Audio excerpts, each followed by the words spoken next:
Muy buenas tardes a todos. Bueno, que sepáis que los que estáis en esta sala sois unos privilegiados porque vais a escuchar una charla que a mí me parece interesantísima. Yo creo que además es de las que más cumple con la misión de ser inspiradora. Y bueno, además tiene la ventaja de que podéis daros cuenta, si teníais miedo, de que el ponente no es una bandera, ¿no? ¿O qué es en la foto del ponente? Sino que tenemos aquí a Pau García. Bueno, habéis estado pasando por nuestra exposición, no sé si habéis visto las instalaciones que tenemos. ¿Habéis contestado la encuesta con hilos que tenemos en la entrada? ¿No? ¿O muy mal? Ahí.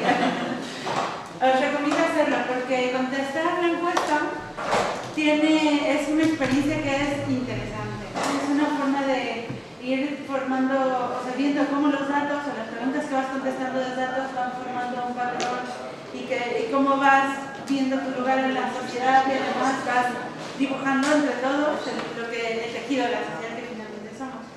Y este proyecto sencillo pero brillante lo hemos hecho en conjunto con Domestic Data Streamers. Pau nos ha ayudado también aquí en la instalación. Y bueno, pues cuento un poco sobre Pau, que bueno, es un diseñador español, que su diseño, su investigación está basada en las áreas de artes gráficas y nueva tecnología de medios, ¿no? Es en Barcelona. Y bueno, de verdad que ahora mismo tienen exposiciones en Berlín, en Estados Unidos, en Barcelona, han ido a México con muchos trabajos interesantes llevando más allá la forma de visualizar datos. Así que aprovechar, hacer muchas preguntas. Esta sala viene muy bien para poder interactuar todos y sacar al máximo las posibilidades del ponente. Así que bienvenido, Pau. Todo tuyo. ¿Se me oye bien? Sí. Bien. Bueno, nosotros somos Domestic Data Streamers, somos un grupo de profesionales de Barcelona y trabajamos en lo que llamamos nuevos lenguajes de datos. Todo este proyecto empezó hace un año y desde entonces ha evolucionado muchísimo. Hace unos meses vimos este tweet de Intel que decía que para el 2020 existirían más datos que estrellas en el universo conocido. Y para nosotros fue como una metáfora increíble de lo que nosotros estamos haciendo, pues el ser humano ha estado explicando historias a través de las estrellas, a través de conectarlas, a través de estas constelaciones durante millones de años. Y nosotros ahora estamos haciendo lo mismo otra vez a través de este nuevo universo que son los datos. Estamos conectando datos para generar narrativas. Y este es otro dato que nos gusta explicar, que es que el 90% de los datos existentes han sido creados durante los últimos 2 años. Y esto es a fecha del 2013, actualmente será el 98% de los datos. ¿Qué significa esto? Significa que el mundo está cambiando y exponencialmente. Pero para nosotros hay una parte que es muy importante, que es que la totalidad, o casi la totalidad de todos estos datos de los que hablamos, han nacido en un entorno puramente digital. Y no solo han nacido, sino han crecido y han sido transmitidos en este entorno. Nuestra pregunta es la siguiente. ¿Es este entorno el mejor para entender realmente lo que estos datos significan? Y esta es la pregunta que hacemos con cada uno de nuestros proyectos. Al final, lo que nos hemos dado cuenta es que existe una distancia gigantesca entre la gente de a pie, probablemente no la gente que está hoy en esta sala, pero la gente que no tiene ninguna relación con el concepto de data y este concepto. Existe una distancia abismal entre lo que se representa esta complejidad de la matemática, de los números, de todos esos ceros, ¿no? Nosotros lo que intentamos hacer es simplificar y explicar con nuevos formatos estos datos. Y nosotros trabajamos en diferentes áreas o disciplinas. Nos gusta explicar que trabajamos dentro de la tecnología, del mundo de la tecnología, cómo puede crear posibilidades. Después trabajamos, la mayoría de nosotros venimos de un background en diseño y al final lo que estamos haciendo es intentando dar respuesta a problemas, crear soluciones. Pero nuestra punta de lanza, al final, para dar respuestas, es generar las preguntas adecuadas. Y para esto, lo mejor siempre ha sido el arte y lo sigue siendo para nosotros. Y este es un poco el esquema que nosotros seguimos o que entendemos como el proceso cognitivo de un proyecto de datos, ¿no? Primero recopilamos datos y se genera este raw data, esta base de datos que podría ser un Excel, por ejemplo, y es caótico y no tiene ningún orden y es difícil de leer al final, ¿no? de sacar una imagen de estos datos. Y bueno, las máquinas al final lo que pueden hacer es convertir este raw data en información, estos datos crudos en información a través del orden, de la jerarquización. Pero para nosotros esto no es importante, o sea, lo es, pero ya hemos pasado esta fase. Para nosotros la parte más interesante es cómo podemos hacer que la gente a día de hoy, en esta era de la información, donde estamos inundados de información, se preocupe por una información en concreto o la entienda más allá de lo que es la información, que transforme esta información en conocimiento. Para nosotros esto pasa a través de la experiencia, de generar interacción con las personas y de romper los formatos. Os voy a poner un ejemplo de un proyecto que hicimos hace 1 año y medio en el Design Hub Barcelona, en el Museo del Diseño, y le preguntamos durante 24 horas a 1.200 personas qué edad tenían y hasta qué edad les gustaría vivir, o hasta qué edad les gustaría morir. Por otro lado, este sería el Excel, el raw data, esta parte cruda. Y bueno, luego lo transformamos en información, esto pues de una forma muy tradicional, esto es el eje de la edad real de las personas, este es el eje de la edad deseada.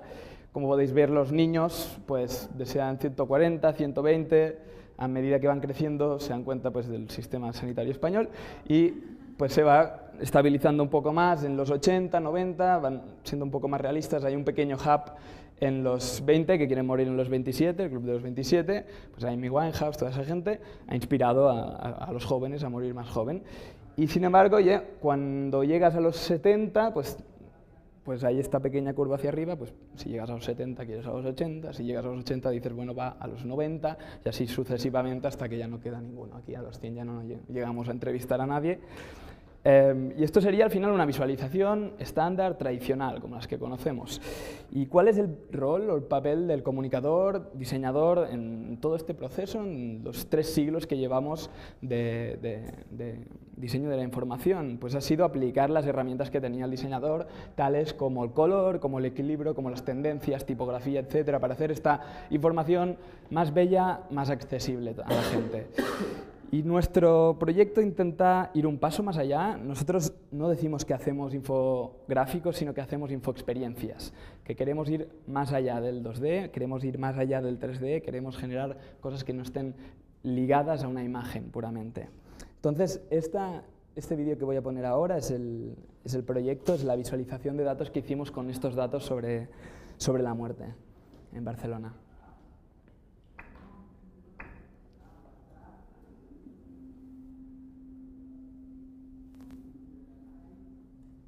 In life, there are things which we are able to decide, and others which we can't. Death is one of those things that plays between these 2 possibilities, where one can decide when to die, but not for how long they will live for. 800 balloons mark the point between one's real age and the age at which they would like to die, in contrast with their gender. The white balloons are the coordinates of those who don't know at what age they want to die,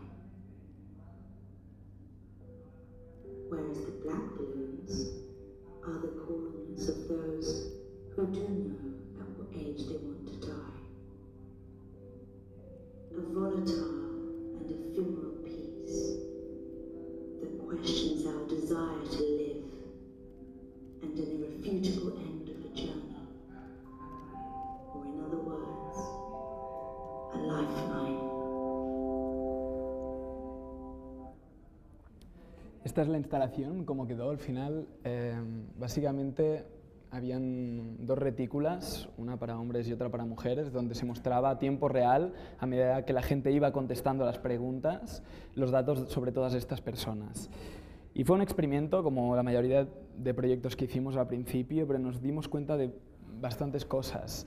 La primera es que cambiando la forma que teníamos de mostrar los datos, estaba cambiando totalmente la forma en que la gente leía los datos y entendía, obviamente, los datos.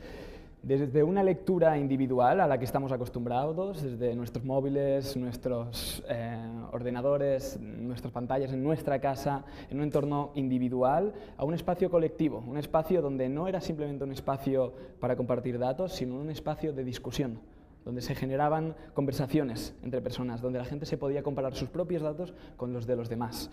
Por otra parte, rompimos una idea que nosotros teníamos muy fija, y es que durante los últimos 300 años la visualización de datos ha sido pensada y diseñada para generar un impacto sobre las personas. Para nosotros, esta vez era igual de importante que la visualización generase un impacto sobre las personas como que las personas pudiesen generar un impacto sobre la visualización, generando este diálogo entre visualización y personas, que al final en lo que repercute es que la gente pueda entender mejor los datos, porque se ven incluidos, se ven que forman parte de ellos. Y todo esto era posible gracias a un contexto. Preguntar datos como ¿a qué edad te gustaría morir? A una persona que no conoces de nada, obviamente es un dato delicado y probablemente jamás te lo dirían, pero en el contexto adecuado pasa, eso es real, puede pasar. Y lo vemos en la televisión de que el contexto es lo que más falla en la visualización de datos. Podemos ver en el telediario que enseñan de la misma manera, con el mismo gráfico de barras, las muertes en los últimos 10 años en Irak que el tiempo que va a hacer el fin de semana, ¿no? Y esto es como la poca educación que tenemos en cuanto a visualización y en cuanto a contextos de la información. Y nosotros es con lo que luchamos más, en pensar cada dato qué contexto tiene que ser explicado. Este es otro proyecto que hicimos, es el primer proyecto que hicimos, de hecho, y este vídeo es la segunda vez que lo hicimos, es como el proyecto aniversario, y cada año lo repetimos otra vez, y explicamos, bueno, es un poco como un memorándum, nos juntamos todos los que empezamos el proyecto y repetimos la experiencia un poco. Y básicamente lo que hacemos es nos reunimos en la plaza de Tres Xemeneies, en Barcelona, que es una plaza que es muy particular porque pasan muchos turistas, es una plaza que está al lado de los bloques de Pobla Sec y a la vez tiene un hotel de 4 estrellas, hay un club, el Club Apolo, que pasa de todo allí, y después hay una residencia de ancianos delante y es un hotspot para skaters, o sea, es el sitio más diverso de Barcelona de lejos, o sea, pasa de todo ahí. Entonces lo que hacemos es cada año nos ponemos 24 horas delante de un muro que hay ahí y visualizamos información sobre todo lo que pasa en la plaza, todas las personas que pasan por ahí. Cada año les hacemos una serie de preguntas y las visualizamos.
Bien, al final nosotros trabajamos en estadística y en psicología, o sea, estamos desarrollando técnicas para sacar estos datos de alguna forma que sea científica, que sea real y que podamos mostrar algo interesante. En este caso nosotros desarrollamos un test con la Universidad de Salamanca, un test que eran 12 preguntas a través de las cuales podías determinar grados de optimismo o pesimismo y a la vez queríamos saber si existía alguna relación con el estatus económico de las personas. ¿Y cómo preguntas el estatus económico en un sitio como este? Pues descubrimos una fórmula que con cierto margen de error podías segmentar 6 grandes segmentos de población y su estatus, que es con el número de grifos que tienes en casa y el número de ventanas. A través de estos 2 datos puedes saber ya todo un rango y al final estás preguntando algo que la gente te contesta sin ningún tipo de problema, luego lo explicas, obviamente. Y al final lo que queda es una pared, es una instalación infográfica, pero es un poco más que esto. El día siguiente, por ejemplo, nosotros venimos a hacer las fotos y encontramos a una madre con sus 2 hijos y uno de los niños está diciendo, mamá, yo soy este círculo de aquí, ¿no? Y bueno, fue como una broma para nosotros, pero luego pensando nos dimos cuenta que ese niño se había apropiado de la pared, o sea, era su obra. Eso no era de nadie más, era suyo. Y lo interesante es que la pared había dejado de ser nuestra, nosotros habíamos puesto un sistema, pero había sido llenado por los datos de las personas, se había conformado por la propia gente, se habían apropiado de toda la pieza. Y al final lo que estaba haciendo esta pared era de espejo de la propia plaza, estaba totalmente contextualizada en su entorno. Este es otro proyecto, es más comercial. Este proyecto fue para los premios Laus, que son los premios de diseño en Barcelona, pero bueno, en toda España. Y básicamente nos pidieron, tienen unos premios que son los premios de audiencia, y básicamente montan una exposición, la gente puede votar a través de Twitter. Tienen un problema, que es que la gente no votaba mucho. Hubo 2000 votaciones el último año, y la gente no votaba mucho, y nos dijeron cómo se podía mejorar, cómo se podía hacer un sistema de votación más transparente, cómo lo podían mejorar y mejorar el número de participantes. Entonces pensamos en esta fórmula donde la gente podía ver toda la exposición, al final votar otra vez a través de Twitter, pero nuestro objetivo era convertir cada tweet en una pequeña gota de oro líquido. Había 371 tubos de ensayo, cada uno de ellos correspondiente a uno de los nominados al premio, y al final lo que era una máquina que se iba votando. A tiempo real, la gente podía transformar ese gesto absurdo, ¿no?, que hacemos tantas veces en algo físico, y la gente se queda atrapada. O sea, la gente al ver cómo algo digital se convertía en algo físico y analógico y que tenía un espacio y lugar en todo eso, se creció. Este año hubo 25.000 votaciones, o sea, de hecho tuvieron que poner galletas debajo de la instalación porque salía el líquido por todos lados, porque no habíamos calculado que habría tanto. Pero bueno, fue un éxito en ese caso. Y como esto, pueden pasar muchas cosas, nosotros hacemos experimentos. Este es un experimento que hicimos con Moritz Stefaner, es un diseñador de Berlín, alemán. Y básicamente, pues pensamos, ¿vale?, ¿cómo se puede romper realmente el formato de visualización de datos? Y nos fuimos a la cocina. Se puede hacer a través del sabor. Empezamos a pensar cómo se podían visualizar datos a través de lo picante que estaba algo, a través de lo salado, a través de la temperatura a la que estaba algo, a través del sabor, de si era más ácido o más amargo, y al final todo era a través de leyendas, ¿no?, como lo hacemos con cualquier mapa, pero utilizando otro sentido totalmente diferente y generando una experiencia real. ¿Cuántos mapas hemos visto, pero cuántas veces hemos comido algo por la que hemos entendido algo más, ¿no? Imaginaros comeros una cena con alguien y entender toda la historia de algo, ¿no? Y un poco fue una experimentación que aún está abierta y se tiene que seguir desarrollando, pero en este caso, por ejemplo, hablamos de sexo, hicimos una encuesta bastante divertida sobre el sexo. Este hablaba sobre el sexo en las primeras citas y los hombres y las mujeres, quiénes tienen más sexo o quiénes están abiertos a tener más sexo. Como os podéis imaginar, no son las mujeres. Y después hablamos de las parejas, de la infidelidad y finalmente de cómo las personas llegan al orgasmo, cuál es la mejor forma de llegar al orgasmo, y lo mejor es que la gente se volvía loca por comer eso, aunque no le gustase, porque quería saber al final, ¿no? Otros encargos comerciales, hemos trabajado por marcas como Krug, que es una marca de champán que yo no conocía, es muy cara, por eso seguramente no la conocía.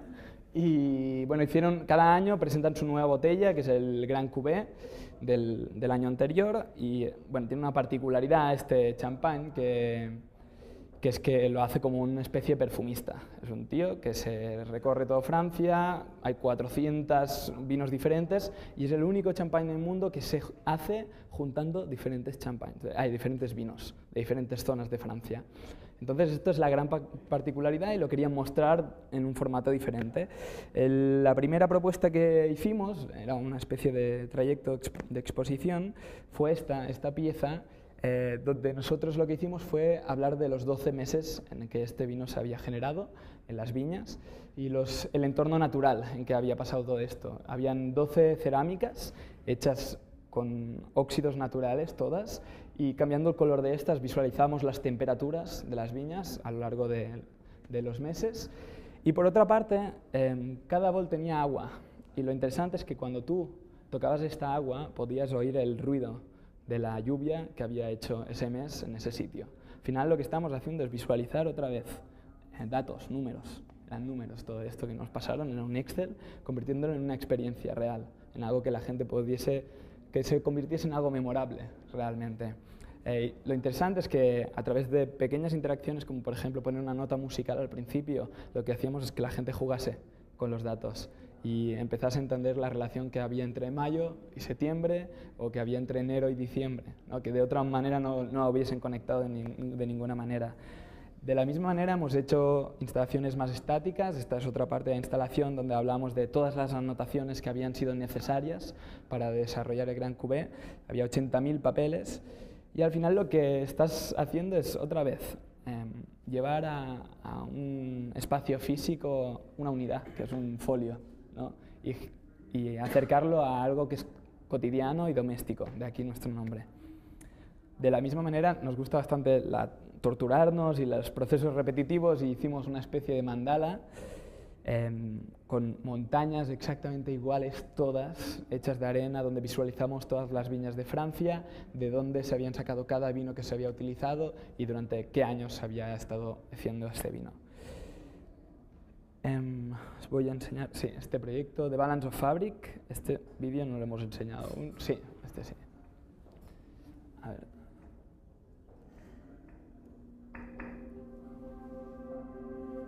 Balance is the ability to maintain the line of gravity of a body. Balance means the general harmony between parts, an equality between contrasting, opposing, and interacting elements.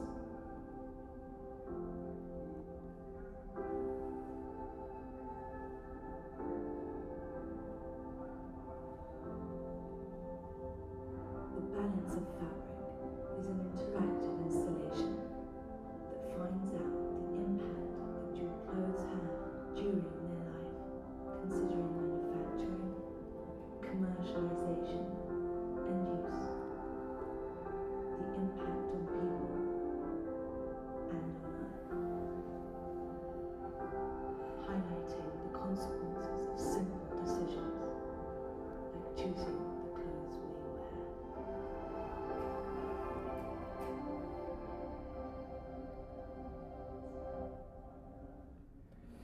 Este proyecto fue también desarrollado para una marca que se llama Latitude y básicamente es una marca que desarrolla proyectos de moda sostenible y pone en contacto pues, a productores con modistas, o sea, genera conexiones sobre todo.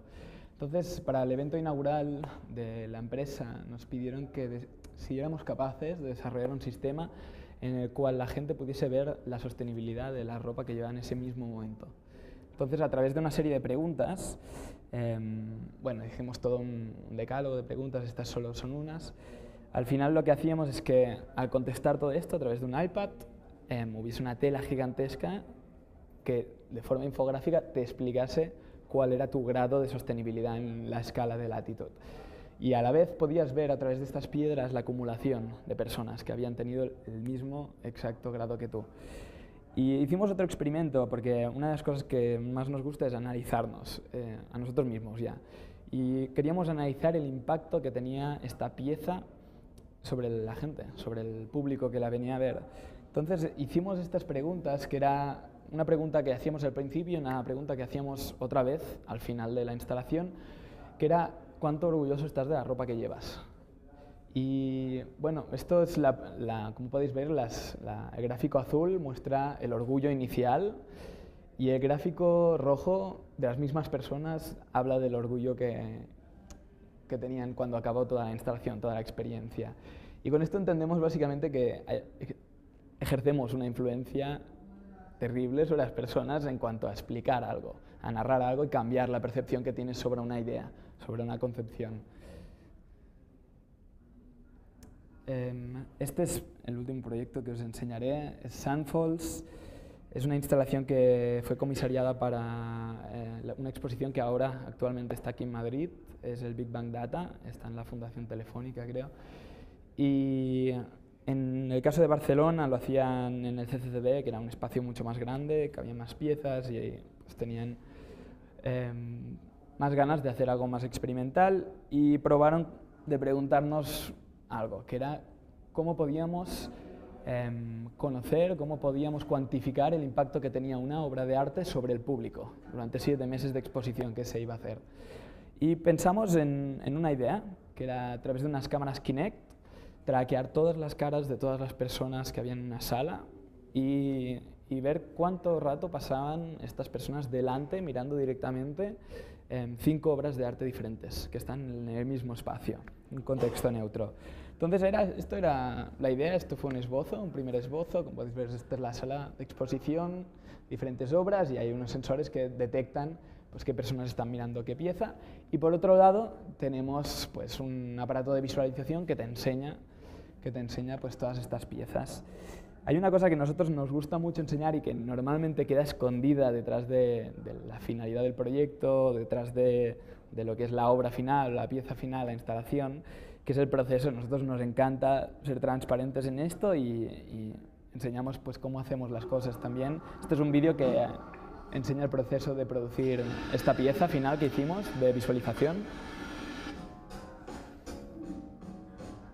con los grandes maestros con los que trabajamos.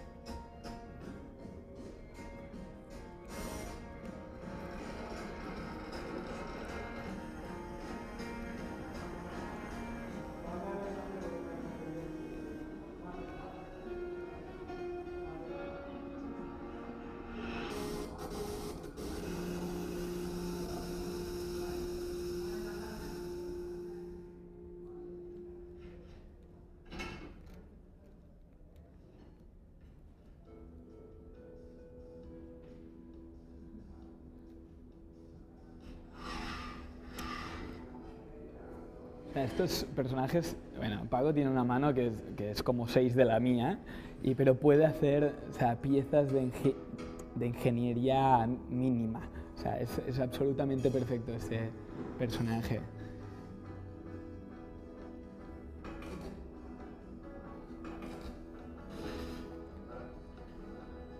Lo más sorprendente es cómo artesanos súper tradicionales al final están trabajando con nosotros, porque no es una cosa que nosotros le digamos lo que hay que hacer, sino que desarrollamos conjuntamente piezas, instalaciones de datos hipertecnológicas en algún sentido, ¿no?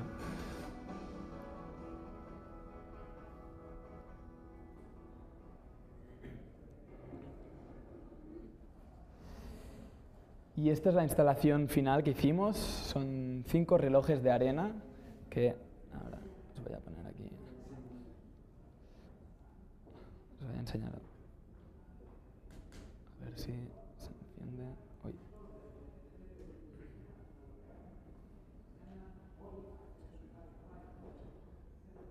Bueno. No sé si acaba de funcionar este vídeo. Bueno, en todo caso fue esta la instalación final. Tú podías ver en cada segundo que pasaba alguien delante de unas de las 5 piezas, se traducía en un grano de arena que caía poco a poco y se iba generando esta montaña de arena en forma infográfica. Y era interesante porque la gente, cuando llegaba al final de la exposición, que es donde está esta pieza, y veía los resultados, sin saber que habían sido analizados por estos sensores, volvían atrás, para volver a ver las piezas que habían sido más vistas, ¿no? Y para intentar entender por qué ellos no la habían mirado tanto. Y esto es una de las claves por las que hacemos esto al final, sin saberlo, ¿eh? Es para, o sea, cuando una visualización transparenta unos datos y es capaz de cambiar el comportamiento humano. Esto es lo más increíble de todo, ¿no? Y bueno, pasaron varias cosas. El día anterior al opening de la instalación fuimos a ver que todo estuviese perfecto, la exposición estaba cerrada, fuimos a ver que todo funcionase bien y llegamos allí y había caído arena de diferentes sitios, de diferentes sensores y dijimos, bueno, se ha roto, no lo hemos hecho bien, hoy vienen los periodistas, hoy vienen los esto va a ser un error total. Y más tarde descubrimos que no, que había funcionado perfectamente la instalación y lo que había analizado no era el impacto de las obras de arte sobre el público, porque no había público, sino el impacto del personal de limpieza sobre la exposición durante la noche. De forma que podíamos saber qué zonas estaban más limpias que otras, de una forma muy artística al final, ¿no? Aquí. Y al final, con todo esto, nosotros nos hemos dado cuenta de la discapacidad de los datos, o tal y como trabajamos ahora los datos, qué discapacidades tienen. Y la primera de todas es que un dato al final viene de algo, de un evento, de un suceso humano, natural, tecnológico, lo que sea, y normalmente tiene ceros, tiene unos, tiene nombre y apellido, tiene espacio y tiempo. Y el problema de los datos es que lo que hacemos es juntarlos y generar imágenes, generar zoom outs, de forma que perdemos todos esos lugares, perdemos todos esos nombres y todos esos apellidos.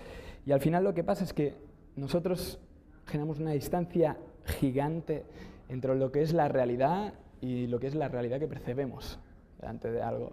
Y nuestro objetivo al final es hacer estas dos realidades más cercanas, ser capaces de acercar estas dos cosas. Y actualmente vivimos en el boom, ¿no?, del data, y esto que está pasando hoy aquí pues lo representa de la mejor manera posible, pero la palabra data, big data, está en todos lados. Nosotros nos hemos sumado por interés.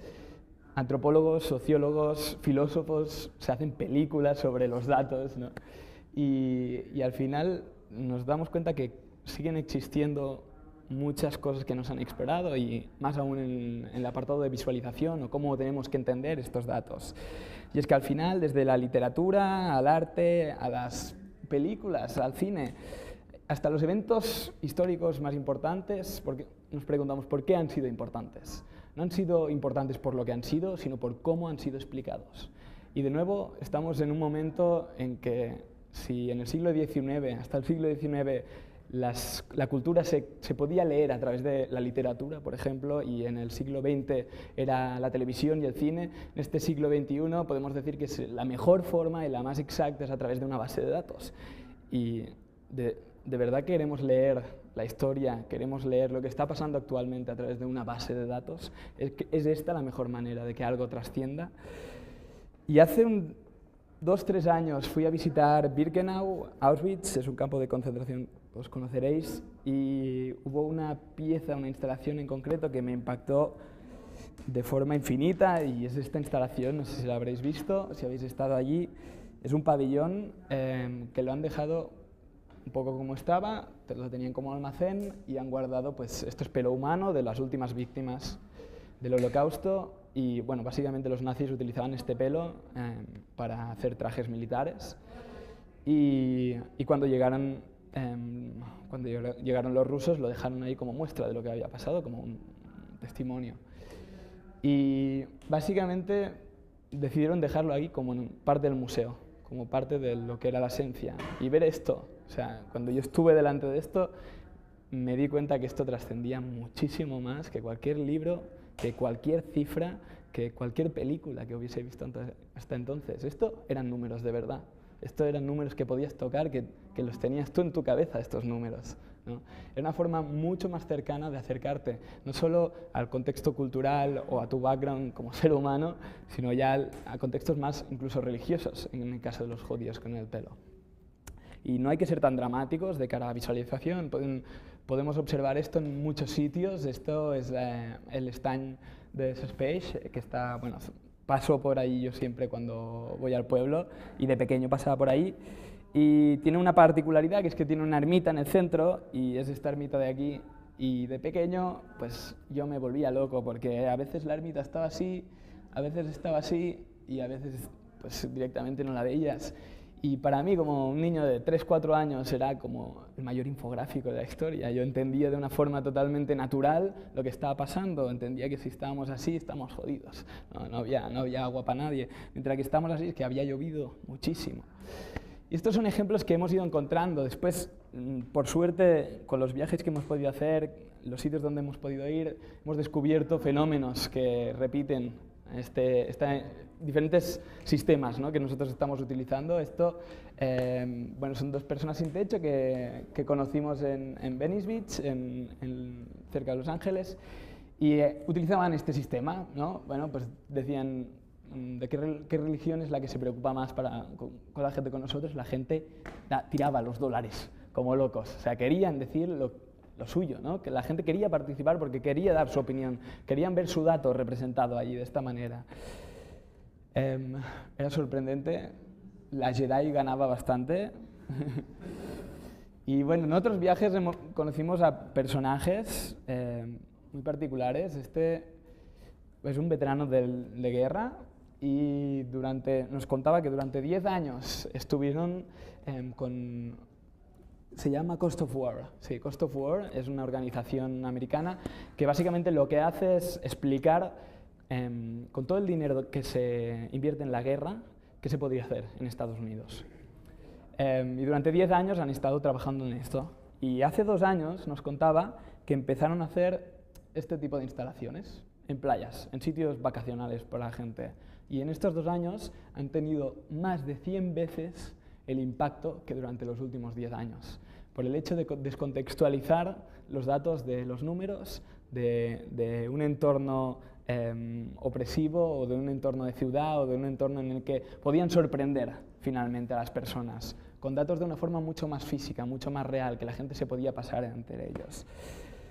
Al final, lo que nosotros nos hemos dado cuenta es que tenemos cierta obligación en esta era de la información de crear nuevas herramientas para ser capaces de entender mejor lo que estos datos significan. Porque será cuando entendamos lo que estos datos significan que nos empezarán a importar a todos. Y esto es un poco todo. Muchas gracias.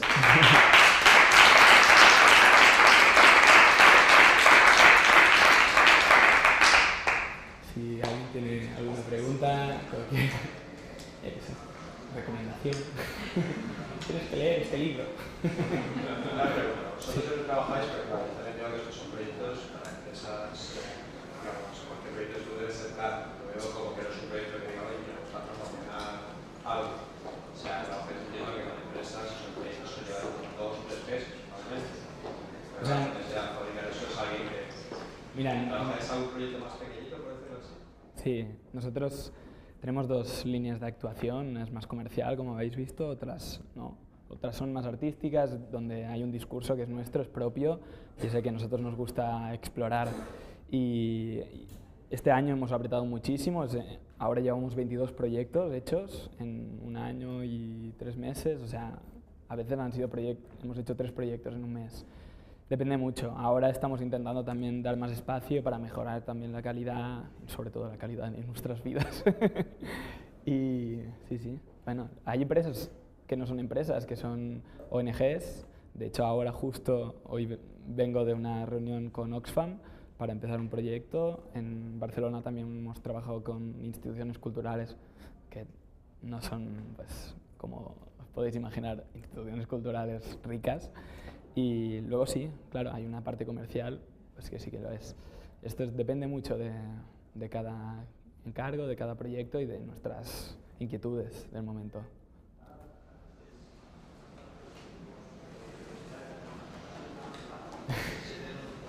Muy bien, pues muchísimas gracias, Pau.